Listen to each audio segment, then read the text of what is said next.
காயத்ரி மந்திரத்தை உலக க்ஷேமத்துக்காக வாங்கிட்டார், உலகம் நன்னா இருக்கணும்னு வாங்கிட்டார், அதை தியானம் பண்ணியாச்சு. ஆனா உள்ளுக்குள்ள இன்னும் வசிஷ்டர் ஜெயிக்கணுமே. வசிஷ்டருக்கு இருந்தது இவர்கிட்ட இல்ல. அதுதான் என்னன்னா பிரம்ம ரிஷி பட்டம். இப்ப பிரம்ம ரிஷி பட்டம் வேணுமே, அதனால காஞ்சிபுரத்துல இருந்து அரக்கோணத்துக்கு நடந்து போனார்.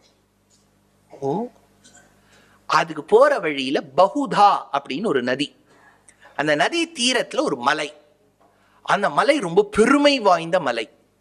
அந்த மலையின் உச்சியில் போய் தியானம் பண்ண ஆரம்பிச்சார், தபஸ் பண்ணார். இப்ப முடிய போறது, அப்புறம் ராமாயணம் ஆரம்பிச்சிடும். இப்ப நோட் பண்ணுங்க. தபஸ் பண்ணிட்டு இருந்தார். தபஸ் பண்ணும்போது இந்திரன் ஒரு வயோதிக வேஷத்துல வந்தார். இவர் தபஸ் எல்லாம் பண்ணி முடிச்சுட்டு ஏதோ கபலம் வச்சிருக்கார், சாத கபலம் ஏதோ உருண்டையா வச்சிருக்கார். அதை சாப்பிடலாம்னு போகும்போது இந்திரன் வயோதிகரா வந்தவர், எனக்கு பசிக்கிறதே. இவர் போன கௌஷிகரா இருந்தார்னு வச்சுங்கோ, எப்படி வந்தீர் பிடி சாபத்தைன்னு கொடுத்திருப்பார். இவர் இப்ப ரொம்ப சாஃப்ட் ஆயிட்டார். So what Swami, your welcome, take this 2 balls அப்படின்னு கொடுத்துட்டார்.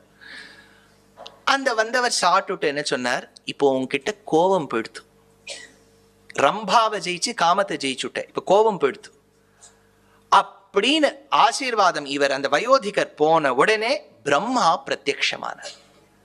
பிடி இந்தா அப்படின்னு சொல்லிட்டு பிரம்ம ரிஷி பட்டத்தை கொடுத்துட்டார். அந்த மலைக்கு தான் சோழசிம்ஹபுரம், ஷோலிங்கர்னு பேரு. ஷோலிங்கர் மலை மேலதான் அவருக்கு பிரம்ம ரிஷி பட்டம். அடுத்தா இப்ப முதல்ல காயத்ரி மந்திரம் தூப்புல கிடைச்சாச்சு, பிரம்ம ரிஷி பட்டம் ஷோலிங்கர்ல கிடைச்சாச்சு, ரெண்டும் திவ்ய தேசம். ஆனா இவருக்கு இதெல்லாம் வருது பெரிய விஷயம் இல்ல, வசிஷ்டர் ஒத்துக்கணும்.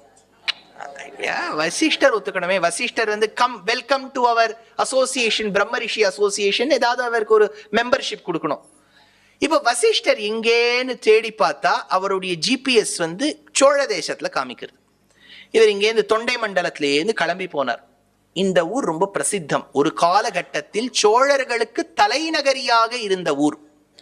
அதற்கு பட்டீஸ்வரம் அப்படின்னு பேர். விஸ்வாமித்திரர் போய் நிக்கிறார், இந்த வசிஷ்டர் எப்படி ரியாக்ட் பண்ணுவார். அப்பதான் வசிஷ்டர் சொன்னார், வாரும் பிரம்ம ரிஷியே அப்படின்னு சொன்னார். அப்பதான் வசிஷ்டர் வாயால பிரம்ம ரிஷி, அது பட்டீஸ்வரத்துல கிடைச்சது.